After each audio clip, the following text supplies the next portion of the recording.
ஆசீர்வாதம் கிடைச்சிருக்கு. ஸோ கண்டிப்பா இந்த படம் வெற்றி அடையும் என்ற ஒரு நல்ல எண்ணத்தோட ஒரு நல்ல வாழ்த்துக்களோட நம்ம இந்த திரைப்படத்தோட எல்லா பணிகளையும் நம்ம துவக்கலாம்.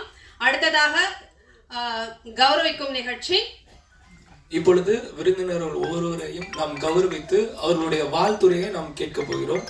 அதில் முதலாவது நாம் திரு காதல் சுகுமாரன் அவர்களை நமது தயாரிப்பாளர் சம்மூன் அவர்கள் சால்வை அணிவித்து மரியாதை செய்வார்கள். நாம் அனைவரும் உற்சாகமாக கரங்களை தட்டி அவர்களை வருக வருக என வரவேற்போம். அவர்கள் வாழ்த்தி பேசுவார்கள்.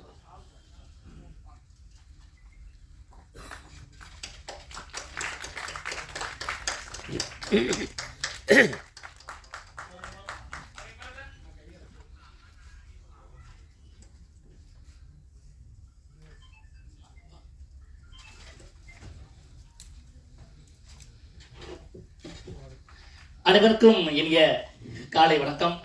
ரொம்ப மகிழ்ச்சியான தருணம். ஒவ்வொரு படமும் வந்து பிரசாத் லேப்ல பூஜை போடும் போதெல்லாம் ஒரு மிகப்பெரிய எதிர்பார்ப்போடையும் மிகப்பெரிய ஒரு வேண்டுதலோடையும் ஆரம்பிக்கும் அப்படின்னு சொல்லலாம். அந்த வகையில் இந்த படம் வந்து ஹிடன் கேமரா. ஜித்தன் சார் வந்து நேரடியாக நான் வந்து பார்த்து பழகினதில்லை, ஆனால் தெரியும். நிறைய மேட்ச்சில் கிரிக்கெட்லாம் விளையாடிருக்கோம், நட்சத்திர கிரிக்கெட்லாம் விளையாடிருக்கோம். அது இல்லாமல் வந்து ரொம்ப மிகச்சிறந்த மனிதர். ஆரம்பத்தில் இவர் விஜய் சொல்லும்போது கரெக்டாக சொன்னார். அவரை பற்றி எளிமையாக ஒரு 4 வாரத்தில் முடிச்சிட்டாரு. ஜித்தன் சார் யார் அப்படின்னு சொல்லுது. ரமேஷ் தான் அவர் பேர்னால ஜித்தன் அப்படிங்கிற பேர் வந்தது காரணம் வின்சென்ட் சில்வா சார். அந்த படத்தோடைய இந்த படத்துக்கும் அந்த படம் தான் அவருக்கு வந்து மிகப்பெரிய அடையாளமாக மாறிச்சு. இந்த படம், இந்த 16வது படம், இன்று ஆரம்பிக்கிற இந்த படமும் ஒரு அடையாளம் மாற போகிறதுங்க அப்படிங்கிறதுக்கு ஒரு ஒற்றுமை இருக்குது. அதை சொல்லிடுறேன், அதை நீங்கள் எப்படின்னா எடுத்துக்கோங்க. ஜித்தன் அப்படிங்கிறது ஒரு ஹாலோமேன், அதாவது மறைவான ஒரு மனிதன் தான் தன்னுடைய ஆசைகளை வந்து வெளிப்படுத்திக்கிற மாதிரி. அந்த மறைஞ்சதுக்கு அப்புறம் வந்து என்ன பண்ணுறான் அப்படிங்கிறது அந்த கதை. ஹாலோ. ஹிடன் அப்படிங்கிறதும் ஒரு மறைவு தான். ஸோ ரெண்டுமே ஒரு பொருத்தி பார்த்தா அந்த படத்துக்கு பிறகு இவருக்கு இந்த படம் ஹிடன் கேமரா சடனாக ஒரு பெரிய வெற்றியை கொடுக்கும் அப்படின்னு நான் நினைக்கிறேன். அவர் ஒரு வாழ்த்தலாம்.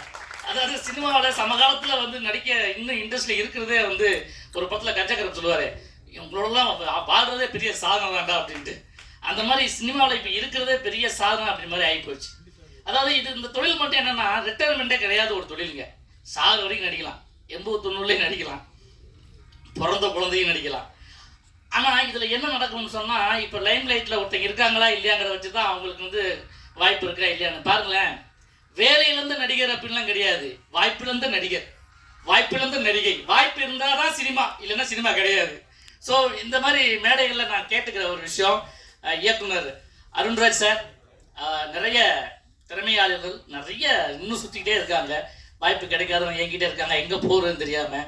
இந்த சோஷியல் மீடியாக்களில் வர பிரபலங்களெல்லாம் வச்சுக்கிட்டு சேனலில் பண்ணலாம், அது ஒன்றும் பிரச்சனை இல்லை. ஏன்னா இந்த உழவுண்டு 48 இன்ச்சு ஸ்க்ரீனில் ஒரு மொபைல் ஃபோனில் உங்களுடைய திறமைகள் வெளிப்படுறதெல்லாம் ஒரு பெரிய விஷயம் கிடையாது. 70mm ஸ்க்ரீனில் ஒரு மேஜிக் ஒன்று நடக்கும், அது எல்லாராலுமே பண்ண முடியாது. அது சினிமைசன் பெரிய பிக் ஆர்ட். அதுக்காக போராட்டி இருக்க நிறைய இந்த நம்ம கையில் சொல்கிற சார்லாம் மிகச்சிறந்த நடிகர்கள் நிறைய பேர் இருக்காங்க. அதாவது 25 வருஷம் 30 வருஷம் இன்னும் வந்து வாய்ப்புக்காக இயங்கிக்கிட்டு இருக்க நல்ல நடிகர்களை நீங்கள் பயன்படுத்தணும், அவங்களுக்கு வாய்ப்பு கொடுங்க. ஸோ வாய்ப்பு கேட்கலாம் சார் மேடையில். ஏன்னா எனக்கு ஒரு சம்பவம் நான் இங்கே சொல்லிக்கிறேன். உங்களுக்கு தெரியும், நேஷ்னல் அவார்டு வாங்கின நம்ம சிவசங்கர் மாஸ்டர். நான் வந்து 2வது படத்துக்கு சும்மாவே ஆடுவோம் வந்து 2வது ஃப்ளோரில் போட்டிருந்தேன் ஆஃபீஸு. அதுக்கு வந்து படிக்கட்டு தான் இருக்குது, ஏன்னா லிஃப்ட் இல்லை. ஒரு நாள் என்ன பண்ணுறேன், சார் சிவசங்கர் மாஸ்டர் வந்திருக்காரு. படிக்கட்டில் ஏறி வந்து ஷப்பா மாஸ்டர் என்ன மாஸ்டர், நான் ஓடி வந்துட்டேன். ஏன்னா ஒரு 10 படம் அவர்கிட்ட ஒர்க் பண்ணியிருக்கேன். என்ன மாஸ்டர் நீங்கள் வரக்கூடாது, நீங்கள் ஏன் மாஸ்டர் வரைக்கும் ஒரு ஃபோன் பண்ணக்கூடாது கேட்டேன். அவர் சொல்கிறார், ஏன்டி முண்டை, நான் உங்ககிட்ட காசு தான் கேட்டு வரக்கூடாது, வாய்ப்பு கேட்டு வரலாம், அதான் என் வேலைடா அப்படின்னாரு.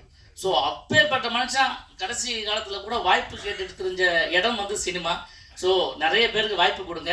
இந்த படத்தில் பணியாற்றக்கூடிய அனைத்து தொழில்நுட்ப கலைஞர்கள், கேமராமேன் சார், இசையமைப்பாளர், எடிட்டர், இவங்க எல்லாருக்குமே என்னுடைய வாழ்த்துக்களை சொல்லிக்கிறேன்.